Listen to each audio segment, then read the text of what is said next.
ওকে, আমি যেখানে ছিলাম এখান থেকে কন্টিনিউ করতে থাকি। আমি ছিলাম হলো এটা কিভাবে লিখবো এই অ্যান্সারটা। ঠিক আছে, এই কিভাবে লেখার মধ্যে আমার প্রথমত ট্রাফিকিং কি এটা একটু ডিসক্রাইব করা দরকার। Trafficking is an illegal unlawful system in which something is secretly exported to exported from one place or one country to another place or country। প্রথমে ট্রাফিকিং এর ডেফিনিশন দিলাম। এবার আমার হিউম্যান ট্রাফিকিং কে এটা ডেফিনিশন দেওয়া দরকার, যে human trafficking is a phenomenon in which human beings are illegally and unlawfully sent from one place or one country to another country for illegal purposes। আমি প্রথমত ট্রাফিকিং এর ডেফিনিশন দিলাম, এবার human trafficking এর definition দিলাম। এবার combat এর definition দেওয়া দরকার। কমব্যাটিং হিউম্যান ট্রাফিকিং কি? Combating human trafficking is the ways and measures taken not only by the governments but also by the conscious people of a country to stop all kinds of human trafficking।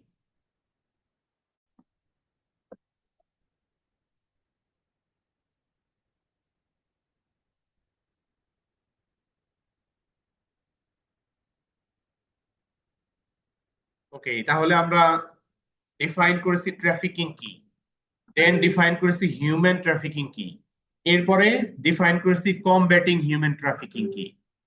যখন এই definition গুলো দেওয়া শেষ, তখন আমি এবার বলবো যে আমি এটার সাথে এগ্রি করি নাকি ডিসএগ্রি করি। এইখানে আছে ডু ইউ এগ্রি, তো আমি এগ্রি করলাম যে government and organisations are not doing anything. এটাতে আমি এগ্রি করলাম to combat human trafficking.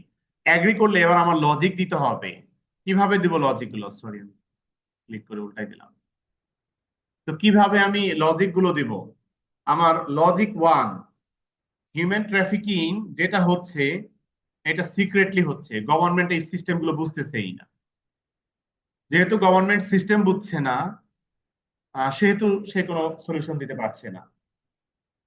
Logic two, human trafficking এর সাথে যে ব্রোকার গুলো জড়িত, যে কমিউনিটি, যে পিপল জড়িত, যারা ইলিগাল কাজগুলো যারা করছে, যে কালপ্রিটস গুলো আছে, তারা হলো ইন্টারন্যাশনালি কাজ করে, বাংলাদেশের সিটিজেন না অনেকেই। বাংলাদেশের সিটিজেন কেউ কেউ আছে, সেই একজন সিটিজেনকে ধরলে এটা থেমে যাবে না, কারণ এই একজনের পরে সে অন্য আরেকজনের হেল্প নিবে। বাট যে হেল্পটা নিচ্ছে, মূল যে হোতা, মূল যে কারিগর, the main person who is behind human trafficking, he is not the citizen of Bangladesh, rather he is working international, he is an international criminal. তো ওকে, যেহেতু ইন্টারন্যাশনাল ক্রিমিনাল, সে তো বাংলাদেশে বসে কাজ করছে না, তাই ওকে বাংলাদেশের পক্ষে গ্রেপ্তার করা, মেজার নেওয়া, অ্যারেস্ট করা, শাস্তি দেওয়া, পানিশমেন্ট দেওয়া পসিবল না। Logic two. Logic three, human trafficking এর যারা শিকার হচ্ছে তাদের অধিকাংশ ইচ্ছা করে শিকার হচ্ছে, তারা অ্যাওয়ার না, তারা আনএডুকেটেড, তারা পোর, তারা ইচ্ছা করে জবের উদ্দেশ্যে যাচ্ছে। এবং বিশেষ করে ট্রাফিকিং এর যেসব নারীরা শিকার হচ্ছে, ওরা তো মহারাজা, সরি মহারানী।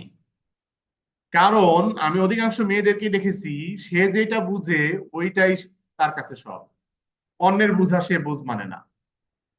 অন্যে ভালো একটা জিনিস বুঝাইছে তবুও সে বুঝবে না, তারটা ভুল তবুও সে তার ভুল সিদ্ধান্ত পাল্টাবে না।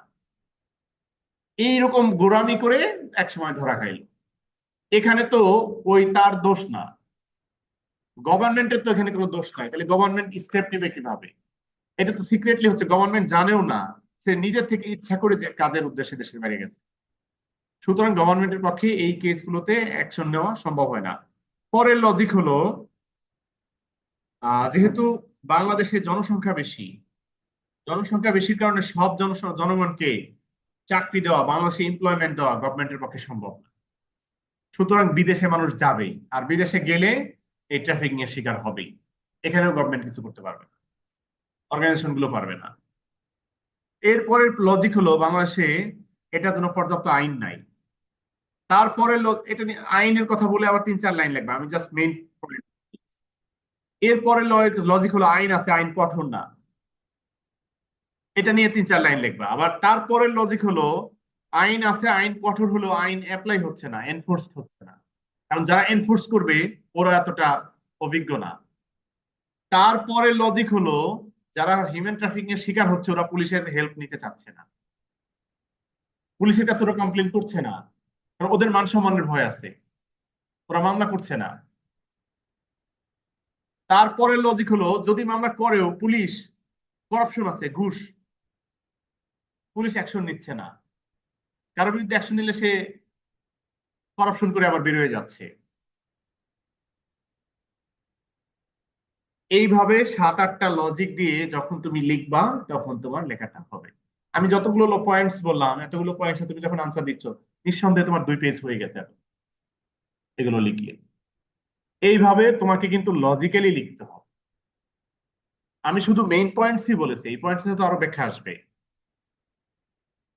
সেগুলো অ্যাড করলে আরো বড় হচ্ছে। এইভাবে সাধারণত এই অ্যাগ্রি অর ডিসঅ্যাগ্রির টপিকটা লিখতে হয়। এরপরে আছে আমাদের কজ এন্ড ইফেক্ট। আচ্ছা, এইটা একটু ডিফারেন্ট ওয়েতে আসবে। আমি এটার যে স্যাম্পল কোয়েশ্চেন ছিল তোমাদের বোর্ডের এক্সামে, চলো একটু স্যাম্পল কোয়েশ্চেন থেকে ঘুরে আসি। দ্রুতই ছেড়ে দেবো, বেশি সময় হয়তো লাগবে না, আমাদের আমাকে যাওয়ার টাইম হয়ে গেছে তো। 2024 ক্লাস 9 স্যাম্পল কোয়েশ্চেন ক্লাস। তো এটা ছিল কোয়েশ্চেন নাম্বার 3।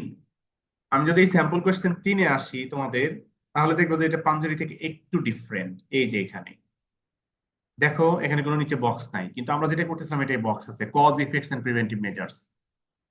কোনো বক্স নাই স্যাম্পল কোয়েশ্চেনে, কোনো বক্স নাই স্যাম্পল কোয়েশ্চেনে, বরং ইনস্ট্রাকশনটা এইখানে দেওয়া আছে উপরে। They read the following text on cyber crime, then write 5 preventive measures to safeguard against cyber crime. কোনো বক্স নাই, তাহলে এটা তোমাকে নিজে আলাদা করে 1 2 ABCDE দিয়ে 5টা প্রিভেন্টিভ মেজার্স। যেই জিনিসগুলো আমরা এখানে বক্সে লিখতাম ওই জিনিসগুলা এই বক্স নাই, শুধু ABCDE দিয়ে শুধু প্রিভেন্টিভ মেজার্স। এখানে তো ডাবল লাগতো, ইফেক্ট লাগতো, প্রিভেন্টিভ মেজার্স লাগতো, রাইট? ওখানে শুধু একটা আসবে, শুধু প্রিভেন্টিভ মেজার্স আসবে, অথবা শুধু কজেস আসবে, অথবা শুধু ইফেক্টস আসবে, যে কোনো একটা আসবে। তো এটা কিভাবে লিখবো? জাস্ট শুধু answer to the question number 3 লিখলাম, লিখে 5 প্রিভেন্টিভ মেজার্স আর গিভেন দিল, 5 preventive measures against to guard against cyber crime are given দিল। এই লাইনটা লিখে কোলন চিহ্ন দিয়ে নিচে ABCDE দিয়ে 5টা প্রিভেন্টিভ। ক্লিয়ার?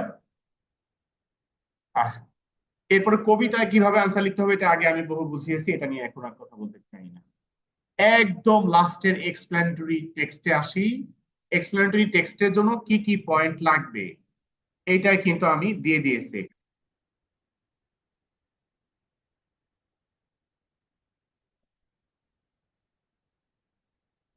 এই যে পেজ দিয়ে দিছি, এক্সপ্লেনেটরি টেক্সটের জন্য এই পয়েন্টস 5টা মেমোরাইজ করে ফেলবা। Simple present tense, use of temporal connective, use of title or concluding statement, clarity in explanation বা explanation of how and why, আর লাস্টে স্পেসিফিক ডিটেইলস এন্ড এক্সাম্পলস। এই 5টা পয়েন্ট তুমি বাসায় মেমোরাইজ করে ফেলবা। ঠিক আছে, মেমোরাইজ করে ফেলবা, তাহলে যেই টেক্সটটি দিই তোমার এই বাম সাইডে কিন্তু এই পয়েন্টস গুলো আগে লিখতে হবে, লিখে পরে ডান সাইডে আনসার লিখতে হবে। তুমি ডান সাইডে আনসার লিখতে পারলা না, বাম সাইডে পয়েন্টস গুলো লিখলা, তাহলে কিন্তু কোনো মার্ক নাই। এই পয়েন্টস গুলো তো তোমার অটোমেটিকলি লাগবেই, কিন্তু মার্কটা লাগবে ডান সাইডে। বাম সাইডে পয়েন্টস গুলো লিখতে পারলা না, ডান সাইডে আনসার তো আরো লিখতে পারবে, ঠিক না? বাম সাইডে পয়েন্টস গুলো লিখতে পারলা না, ডান সাইডে আনসার কারো কাছ থেকে দেখে লিখে। ওকে, অনলাইনে যারা আছো আমরা অলরেডি ক্লাসটা শেষ করেছি, দেখা হবে পরের ক্লাসে। আল্লাহ হাফেজ।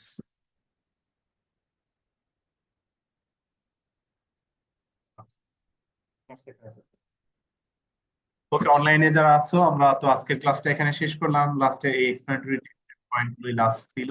পোলে ভোট দিয়ে দিও যারা আসবা, যারা আসবা না তাদের প্যারেন্টস আমাকে কল করে বৃহস্পতিবার রাতে জানাবে কেন যাবে না। আল্লাহ হাফেজ, ভালো থেকো সবাই।